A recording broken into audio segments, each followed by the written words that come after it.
Continuando a nossa discussão sobre a escravidão no Brasil, eu sou a professora Tatiana Teresa e esse é o Tempo de História. Agora observe, até aqui eu tratei a respeito das definições das características da escravidão e também da questão do tráfico, mas não entrei na escravidão propriamente dita, a escravidão africana no Brasil. O foco desse vídeo é a escravidão negra. Mas é importante lembrar que antes mesmo dos africanos serem trazidos para serem escravizados, para atenderem à demanda de mão de obra nas atividades monocultoras, os primeiros a serem escravizados foram os povos indígenas, que foram explorados, aviltados, violentados, assassinados desde o início da colonização, desde a prática do escambo com o extrativismo do pau-brasil e depois com o extrativismo das drogas do sertão e posteriormente serem substituídos pela mão de obra africana, por uma série de motivos, a começar pela dizimação ocasionada pelas doenças trazidas pelos conquistadores europeus, também pelo fato dos indígenas não atenderem à expectativa da exploração dos europeus em relação à atividade monocultora. Lembrando que os portugueses eles já tinham a experiência do uso da mão de obra africana nas ilhas do Atlântico e também pela própria resistência dos indígenas. Muitos povos indígenas foram se refugiar no interior do Brasil, no interior da mata. Lembrando que eles conheciam muito melhor do que os europeus, a geografia do local. E sem falar no caráter religioso, na moral cristã que se contrapunha à escravização dos indígenas, com a interferência dos missionários jesuítas que vieram para o Brasil dentro daquele projeto evangelizador com a colonização.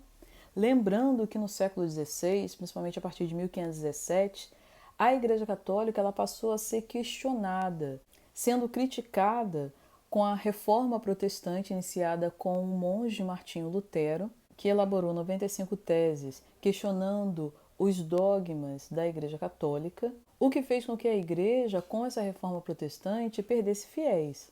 E logo em seguida, a Igreja faz a Contra-Reforma, que tinha como uma das suas características a catequização, a evangelização, a fim de aumentar a cristandade. E essa atuação dos missionários jesuítas, por sua vez, não teria sido tão menos violenta ou menos escravizadora, como, por exemplo, a violência simbólica e psicológica de se impor não só a língua, mas a religião aos indígenas, como se eles não tivessem as suas próprias crenças e seus próprios costumes. Praticamente uma escravização de suas almas, a escravização de suas mentes. E muitos assentamentos, aldeamentos indígenas administrados por esses religiosos, por esses missionários jesuítas, sob a justificativa de conduzi-los à salvação de suas almas. Aliás, alma que era negada aos africanos pelos religiosos, que por sua vez foi uma justificativa para a escravização daqueles negros, mas que eu não vou me aprofundar sobre isso agora. Então, aqueles assentamentos, sob o pretexto de catequização, de introduzi-los à fé cristã católica, explorava o trabalho dos indígenas nas chamadas missões ou reduções, aonde os indígenas trabalhavam em nome de Deus, sem receber nenhuma remuneração, nenhum pagamento por aquele serviço, que por sua vez beneficiava a Igreja Católica. E sem falar na experiência de trabalho compulsório na mita e encomienda, que pertence à realidade da colonização da América Espanhola.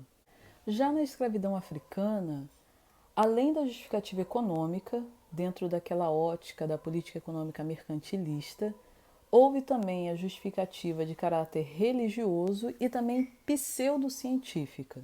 Em relação a uma justificativa mais religiosa, havia por vezes a negação dos negros possuírem alma. Ou seja, se eles não possuíam alma, eles não mereciam sequer serem catequizados, convertidos, trazidos para o seio da fé cristã, para o seio da cristandade, como acontecia com os indígenas. A justificativa do padre jesuíta Jorge Bence, que viveu no Brasil no século XVII, que atribuiu uma condenação bíblica dos negros à escravidão, atribuindo aos negros africanos narrativas bíblicas como a narrativa da maldição de Cã, que aparece no livro do Gênesis na Bíblia cristã. no capítulo 9, do versículo 18 ao 27. Cã teria sido um dos filhos de Noé, Noé o mesmo que construiu a arca de Noé, e Cã teria zombado da nudez do próprio pai, num episódio onde Noé teria adormecido nu após ter se embriagado, e Cã, ao ver aquela cena, ele chama os irmãos para zombarem do próprio pai. Os irmãos, Sem e Jafé, teriam pego uma coberta, uma manta, e vindo de costas e coberto o pai. E quando Noé soube do episódio posteriormente, ele teria expulso o filho de casa e amaldiçoado Cã e a sua descendência. Assim, religiosos supunham que Cã e os seus teriam ido viver na África, e por conta disso, os povos africanos seriam condenados à escravização, por conta dessa maldição. Outro religioso católico que utilizou todo o seu poder de oratória nos seus famosos sermões para defender a escravização dos negros foi o padre Antônio Vieira, tão estudado pela literatura do quientismo. Em seus discursos, o padre Antônio Vieira procurava convencer os escravizados a viverem sob aquela condição de cativeiro, fazendo analogias e livre associações entre o martírio e o sacrifício de Cristo à escravização daqueles negros, os quais, segundo o padre Antônio Vieira, deveriam se conformar àquela condição de cativos, se conformar à tal submissão do cativeiro temporal, porque alcançariam a liberdade eterna. Porém, depois de mortos. E quanto à justificativa pseudocientífica, que já apareciam por volta do século XVIII, como no pensamento de Thomas Jefferson, é no século XIX que as teorias raciais vão ganhar vulto nos Estados Unidos, mas também na Europa. Teorias raciais essas que vão se apropriar de teses das ciências biológicas que classificavam o reino animal para classificarem aspectos socioeconômicos e culturais dentro de um pensamento evolucionista. Um exemplo disso foi o chamado darwinismo social, que se apropriou do pensamento do pesquisador britânico Charles Darwin para legitimar a naturalização de diferenças e desigualdades socioeconômicas, classificando aqueles considerados superiores e quais seriam considerados inferiores, e assim passíveis de serem dominados, explorados e até mesmo exterminados. Em linhas gerais, o que foi a teoria defendida por Charles Darwin, pesquisador britânico?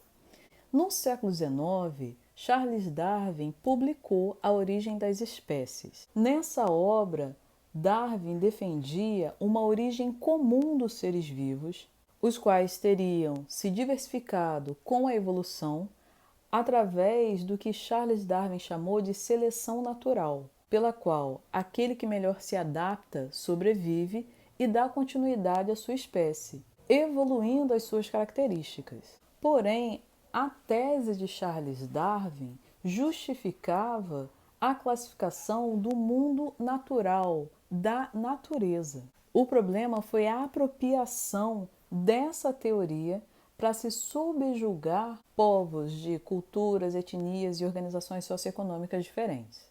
Reforçando o eurocentrismo, por exemplo, que defendia que europeus e até mesmo os norte-americanos estariam num grau de evolução mais avançado, enquanto povos africanos, asiáticos, indígenas seriam povos atrasados, inferiores, primitivos.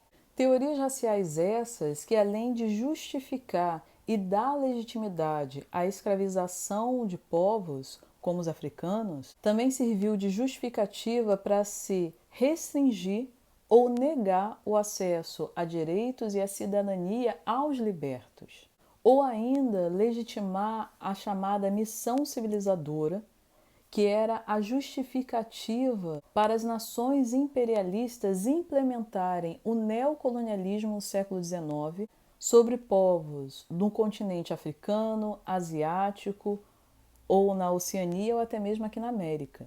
E até mesmo no século XX, essas teorias raciais aparecem na formulação da doutrina nazista, da construção do Terceiro Reich, do Terceiro Grande Império, na apropriação do determinismo geográfico de Friedrich Hatzel, na ideia do espaço vital da formação da Grande Alemanha e da política antissemita que levou ao genocídio de cerca de 6 milhões de judeus nos campos de concentração no episódio conhecido como Holocausto.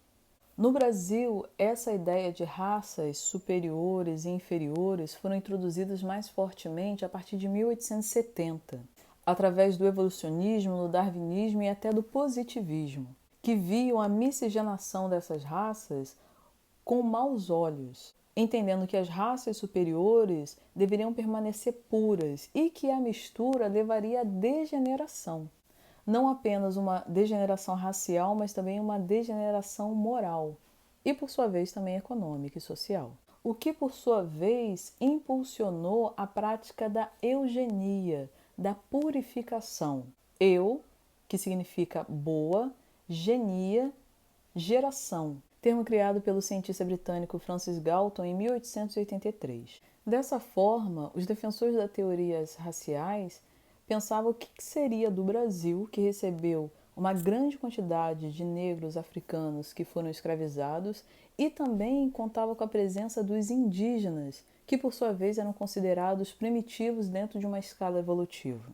A gente consegue observar essa preocupação no Brasil no pós-abolição, lembrando que a abolição aconteceu em 1888 e no ano seguinte foi a proclamação da República, em 1889, a qual foi motivada pela questão escravista, aonde os donos de escravos ficaram insatisfeitos com o império de terem libertado seus escravos sem receber indenização. Assim, a recém-formada República, preocupada com a construção da nação republicana, sob forte influência do positivismo esse que aparece inclusive no lema da bandeira nacional, Ordem e Progresso.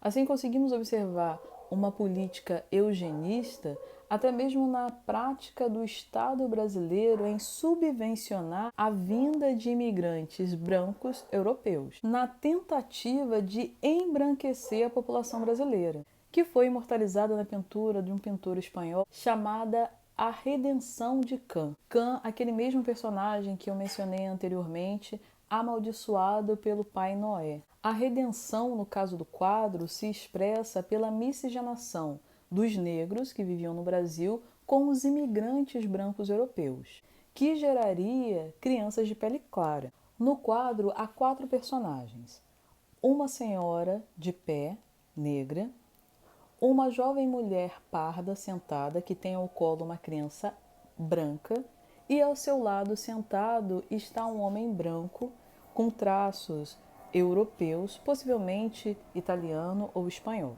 O quadro assim expressaria o sucesso dessa política eugenista da miscigenação, aonde a mulher parda, que já seria fruto de uma miscigenação, tendo em vista que sua mãe seria uma mulher preta, retinta, ao ter o filho com um europeu branco, a criança sairia com a pele clara. No quadro a gente observa também essa situação da redenção pelo posicionamento da figura da senhora idosa, com o olhar voltado para os céus, meio que numa expressão dando graças a Deus, que Deus seja louvado. Assim, a redenção, a salvação, esse livramento viria da miscigenação dessa população negra com os brancos europeus imigrantes. Porém, naquela época não se tinha o conhecimento de genética que se tem hoje, aonde boa parte dos genes dos afrodescendentes são dominantes, como, por exemplo, a questão da coloração da pele. Isso explica em parte porque, mesmo com a imigração de brancos europeus, a população negra no Brasil cresceu, não só por esse aspecto genético, mas também a gente deve destacar o fato da autodeclaração dos afrodescendentes como pessoas negras, ou seja, pretos e pardos, também aumentou por conta do reconhecimento da afirmação dessas pessoas em relação à sua identidade e à sua afrodescendência. Porém, infelizmente, parece que essa política eugenista ainda está em andamento no Brasil. Como diz o Samba da Mangueira, do centenário da abolição da escravidão de 1988, livres do açoite da senzala, presos na miséria da favela.